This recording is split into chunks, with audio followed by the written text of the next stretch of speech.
my ever-faithful companion, Dark Magician!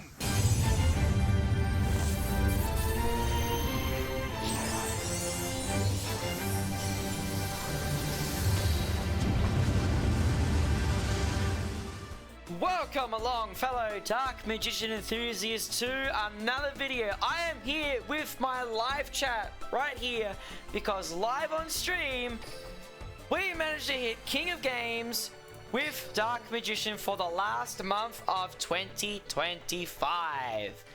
And I'll be going through the deck and telling you my thoughts on why I use certain cards. And you may notice there's no synchros. I have seen the synchro version. Synchro version's good, but Chronicle Sorceress was our champion for this deck. Our absolute champion. Absolutely marvelous. Now, before we get to Chronicle Sorceress, let's go through the start. We have 3 Illusion of Chaos for, the best consistency possible. Seeing Illusion of Chaos, allowing you to fix your starting hand. Really great, really awesome. I have 3. If you don't have 3, that's perfectly okay. You can always adjust whatever cards are in your deck, adding stuff in and out, whatever you'd like. You don't have to have 3 Illusion of Chaos, but it is recommended. It's very, very good for what it can do. Then we have 1 copy of Magician of Chaos. If you know the combo with Dark Magic Expanded and Secrets, oh, sorry, I hit my microphone there. If you know that combo, you can get all 3 effects of Expanded live after you've sent DMG to the graveyard. Very, very good card. And plus on its own, if you ritual summon it against specific decks and in specific matchups, it can slightly body decks. Being able to pop cards on the field every single turn, and every time you revive this bad boy, man, Magician of Chaos is great. It is absolutely awesome. Then we have my GOAT, Palladium Oracle Mahad. Again, now, I remember last time saying that, I only had Mahad in for the memes, for the funnies, but Mahad has use here. You don't really want to see it in hand unless you intentionally add it, which I do sometimes. Draw 3, having another name for the draw 3, for draw 3s, for the effects of Soul Servant, really, really good. You can't summon Mahad, so Mahad's always going to be in your graveyard. Yeah. Always send Mahad to the graveyard for the extra draw.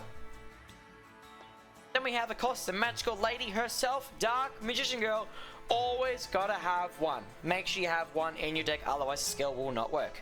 Then we have 1 copy of Chronicle Sorceress. Chronicle Sorceress will let us send any DM card from your deck to the graveyard, except for Chronicle Sorceress herself. So, you can send Mahad to the graveyard, you can send Soul Servant to the graveyard, you can send Magician Navigation to the graveyard. Anything you need in the graveyard, just dump it with Chronicle Sorceress. It's come up a lot and has even worked going second. Won't lie, it's been absolutely crazy. Which, the deck is rightfully called the Crazy Magicians. I like naming my decks like that. Anyway, good card. And this was the main target for navigation. It's worked out very well for me. Very, very well. And we have 2 copies of Magician's Rod.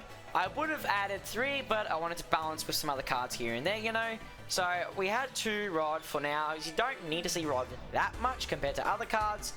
Rod, still very, very good though. Then we have 3 Magician Souls. Going second, you always want to try and see this card so you can get DM onto the field. And if you've got a Dark Spellcaster in hand, activate the skill, grab Dark Magic Attack and spook the opponent. They can't stop the back row pop unless they have negates for it. Magician Soul is also very good for going first when you're doing the turn 1 navigation combo. You can get Palladium Oracle Mahad into the graveyard and then quickly use Secrets to use DM and Magician Souls to fuse as fusion material for the Dark Magicians, and dodge Nibiru, most importantly. We always dodge Nibiru in this deck. And of course, the ultimate wizard himself, Dark Magician. You always need 3. Never go less than 3. If you do go less than 3, you are going to put yourself at risk of having no access to DM, and you need access as much as possible. Then we have 3 copies of Soul Servant. Best card in DM. It is unfortunate that it's locked behind a paywall, but if you can buy crystals and buy extra copies of the structure deck, get Soul Servant. absolutely get Soul 7. I highly recommend it. It's just premium card. Absolutely marvelous. Can just do so much for us. It's very, very good. Then we have 2 copies of Secrets of Dark Magic, because you know some matches will call for you having to fusion summon or even ritual summon, like you know, use both Secrets of Dark Magic in the single turn. So you got to have the option there. It's very, very good. If you don't have more than 1 copy, you can always pick up more with Dream Tickets. So keep your UR Dream Tickets for Secrets. Secrets is very, very good. Then we have 1 copy of Dark Magical Circle. I only need 1 circle. Circle's still pretty damn good. Just one's enough. Can always search it, always add it with Rod or whatever. Don't really need more than 2. I found 1 to be very useful for me. Then we have Dark Magic Expanded, our secret weapon that not many people realize is very, very powerful, making your spells and traps unrespondable, making your dark spellcasters unaffected, an attack boost as well. Very, very good stuff. Like, don't underestimate Dark Magic Expanded. Get as many as possible. Get 3. It's a very, very good card. Have 3 in your deck, you can't go wrong. Then we have 1 copy of Illusion Magic for the Turn 1 Navigation combo. You'll have to level up Arcana to get this card, but I absolutely recommend it. Not only will you get gems as you're leveling up Arcana, you'll get some other cards as well that you can use. Then we have 1 copy of Dark Magician's signature move, Dark Magic Attack. Blow up the entire back row and just say no more spells and traps to your opponent. Good stuff. Can't really say much more about it. Then we have 2 copies of Magician Navigation. The reason why we have 2 is because we mainly want to send our 2nd copy with Chronicle Sorceress. That way, when it's our opponent's turn, we have 2 negates in the graveyard ready to go instead of just 1. And if you have other interruptions set up, it's going to be quite difficult for your opponent to play through. So, no, 2 navigation, pretty damn good. 1 copy of Magician's Culmination, because having this on top of double navigation is really, really good. You will have to, like, you know, save the Magician's Culmination for when you absolutely think you need to use it. But there might be cases where you'll be able to get another DM or even get DMG onto the field and have another negate ready to go without risking the navigation negates. Very, very good card. Plus, being able to pop any card on the field once it's sent from the field while being face up, very good. And then we have 1 copy of Eternal Soul. In some matches, you will need to constantly revive DM, like keep yourself in the grind game, because some decks can't last the grind game. But like when you have Eternal Soul on the field, and you can just keep reviving DM over and over and over, and keep yourself in the game. Very, very good. Very nice. Then we have the extra deck, 1 copy of Dragon Master Knight, absolutely mandatory. 1 copy of Master of Chaos, you guys know what it does. It's very, very good in our deck. Absolutely recommend having it. Like, don't take it out of your deck ever. Then we have 1 copy of Starving Venom Fusion Dragon. Insane monster. And I summoned it quite a few times in my journey to KoG, and it's turned out very, very good. Like, if you do not have this, I would absolutely recommend getting it from the Starving Venom box.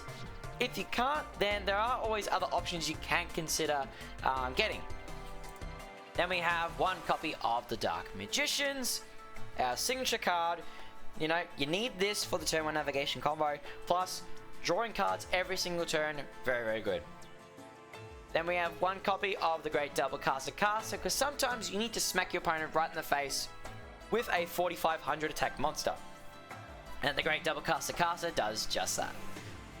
Then we have 1 copy of Nightmare Unicorn, very, very versatile staple. 1 copy of IP Masquerena, very, very nice. 1 copy of Nightmare Phoenix, very good for the spell trap destruction. And like, you know, IP Masquerena, you can, you know, make Nightmare Phoenix or Nightmare Unicorn during your opponent's turn. You know, makes these other 2 cards very powerful as well.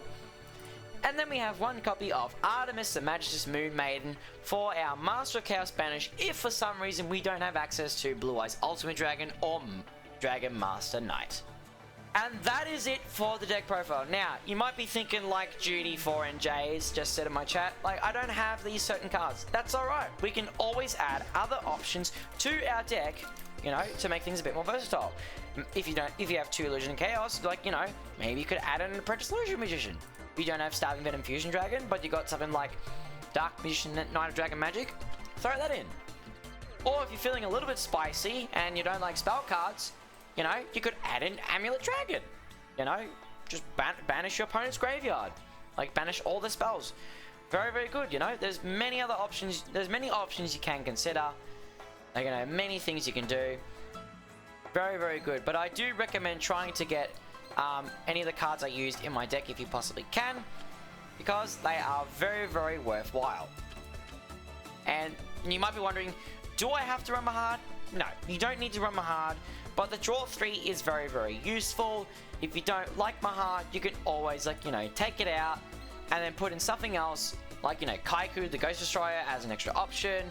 You could always put in Chronicle Magician for some Xyz plays. You can add Apprentice Illusion Magician for, like, you know, just extra damage boost. Or, you know, you could always add in Witchcrafter Hane for, you know, the targeting protection. There's a lot of different options you can consider. But yeah, that is my deck here.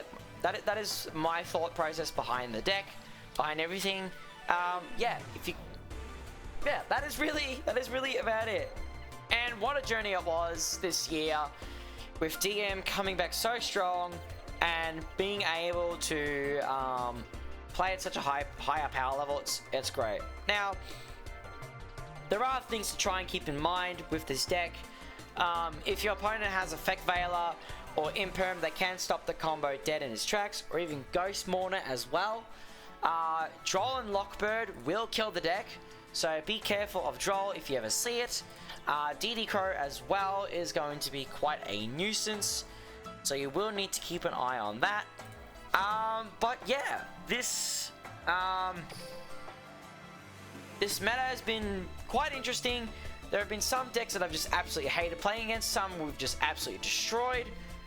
But yeah, even with Mind on Air being banned, I didn't feel like I was at a big disadvantage whatsoever. The only time I would feel at a disadvantage would be, like, you know, against Droll.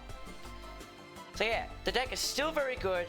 Don't listen to anyone that says the deck is dead or like DM's no good anymore. DM is still very, very good. There's many things you can do with DM. You don't even have to use my list there. You can use a synchro list if you really want. If you want to do synchro plays, there's lots of different options.